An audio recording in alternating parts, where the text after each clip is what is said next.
Titan submersible की dive से पहले इसमें एक बहुत इंपॉर्टेंट मसला नोटिस किया गया था, जो कि इन फ्यूचर जानलेवा साबित हो सकता था, मगर फिर भी अपनी जान की परवाह किए बगैर टाइटन को समंदर में उतार दिया गया, जिसका नतीजा फिर ये सामने आया। Well, we begin our coverage in the North Atlantic, where the search operation for the missing submarine. अंदर 5 अफराद सवार थे। अब 3 दिन हो गए हैं अटलांटिक ओशन में कि वो लापता है। टैनिक निगल गई या समंदर खा गया, उन किस्मत के मारों की लाशें कहाँ हैं और उन्हें कौन निकालेगा? Critical phase. The US Coast Guard says the vessel's oxygen supply may run out. ये बात है सैटरडे 17 जून 2023 की, जब ओशन गेट कंपनी की टाइटन सबमरीन ने समंदर की गहराइयों में पड़े टाइटैनिक शिप के रैक को विजिट करने के लिए अपना सफर शुरू किया। ये सफर कनाडा के सेंट जॉन पोर्ट से शुरू हुआ। इस सबमरीन ने अपने स्टार्टिंग पॉइंट से 700 किलोमीटर दूर समंदर के अंदर डाइव करना था, जिसे नॉर्थ अटलांटिक ओशन कहा जाता है। ये ओशन का वही हिस्सा है जहां टाइटैनिक शिप का रैक मौजूद है।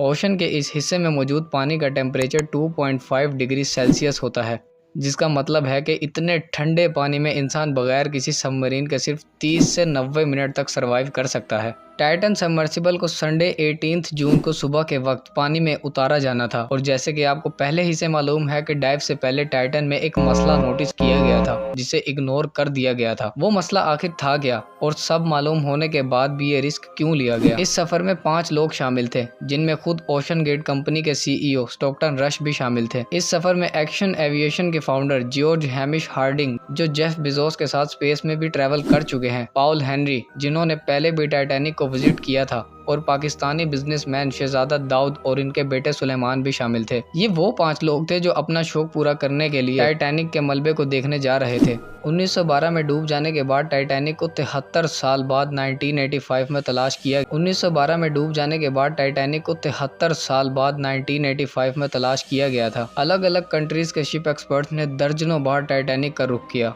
टाइटैनिक मूवी को बनाने से पहले उसके डायरेक्टर जेम्स कैमरोन ने भी दर्जनों बार टाइटैनिक को विजिट किया। फिर इस मूवी को 1997 में रिलीज किया गया, जिसके मशहूर होने के बाद कई लोगों के अंदर टाइटैनिक शिप रैक को विजिट करने का इंटरेस्ट पैदा हुआ। संडे 18 जून 2023 को दोपहर के 12 बजे टाइटन ने अपना सफर स्टार्ट किया। ये सफर, जो कि 2 घंटे का होता है, 1 घंटे 45 मिनट गुजर जाने तक ही टाइटन का मदर शिप के साथ कॉन्टैक्ट टूट गया। अब ये बहुत नॉर्मल बात होती है। टाइटन सबमर्सिबल का ये टूर 7 घंटे का था, लेकिन जब 7 घंटे गुजर जाने के बाद भी राब्ता दोबारा ना बन सका, तो मदरशिप पर मौजूद क्रू ने US कोस्ट गार्ड से मदद दरियाफ्त की। ओशन के उस हिस्से पर जहां टाइटन से राब्ता टूटा था, हर तरफ अंधेरा। मंडे 19 जून 2023 को US शिप के साथ साथ कनेडियन शिप्स और प्लेन्स ने नॉर्थ अटलांटिक ओशन में एक सर्च ऑपरेशन शुरू किया। इस रिसर्च में सोनार स्कैनिंग का भी सहारा लिया गया।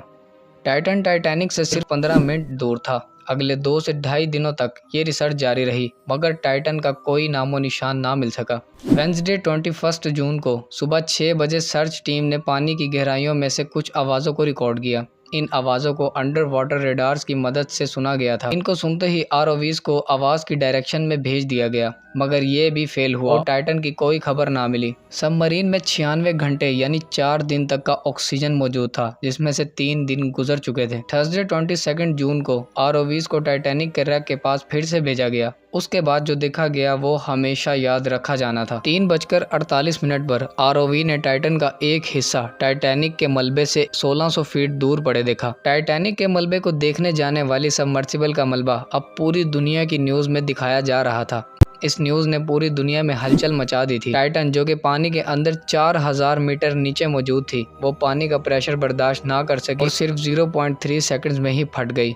ओशन गेट की सेफ्टी पर कई कंट्रोवर्सीज खड़ी होने लगी। वो मसला जिसके बारे में सब मालूम था, उसके बारे में स्टॉकटन रश ने 2021 में कहा था कि उन्होंने टाइटन को स्टील से नहीं बल्कि एविएशन ग्रेड कार्बन फाइबर से बनाया है, लेकिन उन्होंने ये सब इंडस्ट्री में कुछ नई इनोवेशंस करने के लिए किया था। टाइटन को ओशन में 5000 से 10,000 PSI के प्रेशर पर भी टेस्ट किया गया था, जिसमें वो सक्सेसफुल भी रही। टाइटन सबमरीन की तबाही की दूसरी वजह इसमें पहले से मौजूद क्रैक्स भी थे, जिन्हें 2019 में एक बिजनेसमैन कार्ल स्टैनले ने नोटिस किया था। उस वक्त भी टाइटन को स्टॉकटन रश ही ऑपरेट कर रहे थे, मगर कार्ल का कहना था कि उसे स्टॉकटन पर पूरा यकीन था।